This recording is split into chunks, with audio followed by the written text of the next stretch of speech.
السلام عليكم ورحمة الله وبركاته. مرحبا بكل أحبابي وأصدقائي ومتابعيني. فيديو جديد وتوثيق جديد ونوع من أنواع الثعابين جديد ما تسجلش قبل كده في مصر نهائيا، بل إن النوع اللي موجود معانا النهاردة لم يتم تسجيله في أفريقيا كاملة. النوع اللي موجود معانا النهاردة يا جماعة وهو ثعبان البسباس كينيدي. النوع ده ملوش أي تسجيلات غير في سوريا، في الأردن، في السعودية، في العراق. 4 دول فقط تم تسجيل ثعبان بسباس كينيدي فيهم، ولكن النوع ده مفيش اي تسجيلات علميه نهائيه لتواجده في افريقيا كامله. الناس اللي متابعانا على الفيسبوك عارفين ان انا اتكلمت عن النوع ده من حوالي سنه او سنه ونص، لما كان في حد صور فيديو لنوع تعبان غريب، وبعد كده اختلف الامر ما بين ان هو بسباس ولكن طفره، وما بين ان هو حاجه تانية. ولكن انا خدت الموضوع على محمل الجد وبدات ان انا ابحث في الموضوع بالفعل، وتواصل معايا احد الاصدقاء وقال لي ان هو بالفعل كان جاي له منه اكتر من 4 عينات قبل كده من نفس المنطقه. ولما بعت لي الصور وقارنت الصور بالفيديو تاكدت بالفعل ان النوع ده غير البسباس اللي موجود عندنا اللي هو منتشر في جميع صحاري الشرق الاوسط. وكان اول توثيق علمي للنوع ده داخل افريقيا كان بفضل الله سبحانه وتعالى. ربنا جعلني انا كنت اول شخص وثق النوع ده، ولكن وقتها ما قدرتش ان انا اعمل فيديو لان وقتها ما كانش معايا اي عينات او عندي اي عينه حيه اقدر ان انا اتكلم عنها. ولكن النهارده الفيديو اللي قدام حضراتكم ده بيعد اول توثيق عملي وعلمي للنوع ده داخل افريقيا بالكامل، مش بس في داخل مصر ولكن داخل افريقيا بالكامل. النوع اللي موجود معانا ده بيختلف عن البسباس العادي في بعض الحاجات، ولكن هو متشارك معاه فيما يقارب 90% في كل شيء. حتى ان هو بيتشارك معاه في ان النوع ده يا جماعه بيقلد الكوبرا لما بيشعر بالخطر، بيطلع برقبته وبيحاول ان هو يقلد حركه الكوبرا وبيفرد القرنصوه. ولكن النوع ده طبعا غير سام نهائيا ولا يشكل اي خطر. فتعالوا بينا مع بعض عشان ما اطولش على حضراتكم، عشان الفيديو بتاع النهارده ده يعتبر توثيق علمي مهم جدا، بل ان هو يعد اول توثيق علمي للنوع ده. فتعالوا بينا نشوفه بقى عن قرب اكتر ونعرف كل حاجه عنه. وبالمناسبه يا جماعه عايز اقول لحضراتكم التعبان ده عشان اجيبه كده واصور بيه يعني ده يعتبر اغلى تعبان اشتريته في حياتي. اللي قدام حضراتكم ده ما بيزيدش حجمه عن 50 سم، ولكن عشان دي القطعه الوحيده اللي موجوده حاليا في افريقيا واللي تم صيدها حاليا، فبالتالي كان سعرها عالي جدا واتعمل عليها مزاد وكان سعرها عالي جدا. فتعالوا بقى مع بعض نتعرف على الدوده اللي معانا ديت او ثعبان البسباس كينيدي. ده هنا كده يا جماعه بسباس كينيدي زي ما حضراتكم شايفين عن قرب، وطبعا حضراتكم شايفين هنا فرق الالوان عن اللي احنا صورناه قبل كده. والنوع ده كان بيتم تصنيفه ان هو نوع فرعي من البسباس العادي اللي هو دايديما، كان بيتم تصنيفه ان هو نوع فرعي منه لحد ما تم الاعتراف بيه ان هو نوع منفصل عنه. ولكن كان دايما الاختلافات بينهم بتبقى في اللون، ولكن انا لاحظت ان في اختلاف اهم من اللون مهم جدا، والحقيقه ما لقيتش اي مصدر علمي موثق الاختلاف ده. طبعا النوع ده زي ما قلت لحضراتكم ان هو مش مسجل غير في 4 دول فقط في اسيا، ومش مسجل نهائيا في افريقيا. حتى التسجيلات القديمه كانت للنوع ده على اساس ان هو نوع فرعي، فكانت في عينات من بسباس داديما اللي هو العادي كانت بتشبه بسباس كينيدي، ولكن عدد الحراشف. بصوا يا جماعه ده اهم اختلاف بقى اللي انا ما لقيتش حد ان هو اتكلم عنه، وهي عدد الحلقات السوداء اللي قدام حضراتكم دي.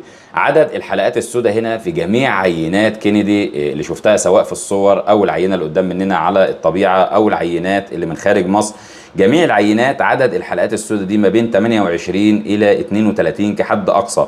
في حين ان البسباس العادي اللي هو دايديما جميع العينات لا تقل، يعني اقل عدد من الحلقات السوداء دي موجود عندهم ما بين 38 الى 46 حلقه. يعني الحلقات السوداء ديت عند التعبان البسباس العادي اللي احنا سجلناه قبل كده وصورنا بيه قبل كده بيكون اقل حاجه 38 وبيوصل لحد 45، ممكن يوصل لحد 45 حلقه من الحلقات السوداء دي. وده لان الحلقات السوداء دي هنا في تعبان كينيدي بتبقى في مسافه اوسع من اللي موجوده في البسباس العادي دايديما.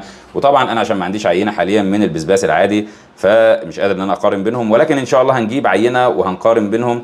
فبالتالي يا جماعه زي ما حضراتكم شايفين العينه ديت بتمثل اول توثيق علمي للنوع ده داخل مصر. وطبعا دي مش اول عينه يتم صيدها، ولكن اول عينه بعد تصنيفها. يعني احنا قبل كده اتمسك منها اكتر من عينه، ولكن كان بيتم الخلط بينها وبين البسباس العادي. زي ما حضراتكم شايفين هنا اول ما بيحس بالخوف او بالخطر بيبدا ان هو يقلد حركه الكوبرا زي ما حضراتكم شايفين، يبدا ان هو يرفع الراس ويفرد القلنسوه عشان يقلد حركه الكوبرا. طبعا النوع ده غير سام نهائيا. النوع ده موجود عندنا في منطقه محدده فقط بعد مطروح، يعني نقدر نقول في عمق الصحراء حوالي 80 كيلو. نفس المنطقه ديت اللي متواجد فيها الكوبرا الجديده اللي هي ناجا اوبسكورا، يعني منطقه معزوله عن السكان، منطقه معزوله عن البشر، ولكن في حوالين منها بحيرات ماء اللي هي الطبيعيه. فبالتالي المكان هناك مناسب جدا، وبما ان هي بيئه معزوله ففيها انواع وارد جدا ان احنا لسه ما شفناهاش، وارد جدا ان احنا هنلاقي انواع تانية سواء من الزواحف او من الحيوانات او من المفصليات احنا ما كناش نتوقع او نتخيل ان هي موجوده عندنا في مصر، زي ما كناش نتوقع ان موجود نوع كوبرا جديد او ان موجود نوع تعبان زي اللي قدام حضراتكم ده وان هو يكون موجود عندنا في مصر، رغم ان النوع ده غير مسجل في افريقيا نهائيا. ولكن كل يوم بنكتشف ان البريه وان البيئه فيها حاجات احنا لسه ما وصلناش ليها. برضو من الحاجات المهمه جدا اللي شفتها وفي فرق واضح بين التعبان ده وبين التعبان العادي البسباس العادي هو لون البطن. لون البطن في التعبان العادي بيكون ابيض بالكامل زي الجزء اللي في الرقبه ده كده، بصوا يا جماعه، زي الجزء ده كده ابيض بالكامل. ولكن هنا ملاحظ ان في داخل معاه لون سواد في البطن، ووارد ان ده ما يكونش في كل العينات، يعني وارد ان ده ما يكونش في كل العينات. ولكن اهم فرق بين النوعين هو عدد الحلقات السوداء اللي موجوده على الجسد من الخارج زي ما حضراتكم شايفين.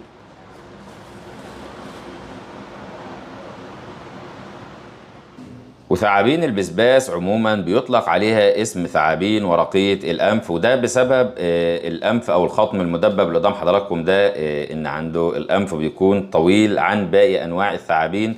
والحقيقة ده ليه استخدام مهم جدا بيستخدمه الثعبان ده. طبعا النوع ده رغم ان هو بيستطيع ان هو يحفر في الرمل وبيستطيع ان هو يدفن نفسه في الرمل، ولكن هو مش من الانواع الحفارة زي مثلا الاسود الخبيث او ثعابين السندبو الدساس.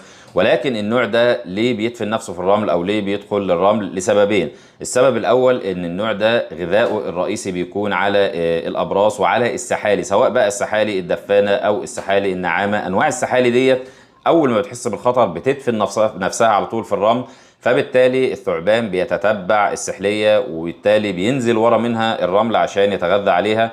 فالخطم الطويل ده بيساعده ان هو يخترق الرمل، وايضا لما بيشعر بالخطر بيدفن نفسه في الرمل زي الدساس، ولكن مش سلوك شائع فيه، عشان كده ما بيعتبرش من الانواع الدفانه او من الانواع الحفاره اللي هي بتقدر ان هي تحفر وتدفن نفسها تحت الرمل زي الدساس او الاسود الخبيث. وزي ما حضراتكم شايفين هو هنا حركته بطيئه عشان بيتحرك براحته، ولكن هو في الاساس او في البريه حركته سريعه جدا. طبعا زي ما قلت لحضراتكم هو نوع غير سام نهائيا. اقصى طول للنوع ده 50 سم، لان هو من الانواع القزمه. وهنا من الحاجات المهمه جدا اللي بتفرق بين النوعين ان لون اللسان هنا الاحمر الموجود في اللسان مايل للغامق اكتر بكتير جدا من الموجود في ثعبان البسباس دايديما اللي هو منتشر عندنا. ففي الختام اتمنى ان اكون افدت حضراتكم، واتمنى ان اكون اوجزت في الكلام، واتمنى دعواتكم معايا. والسلام عليكم ورحمه الله وبركاته.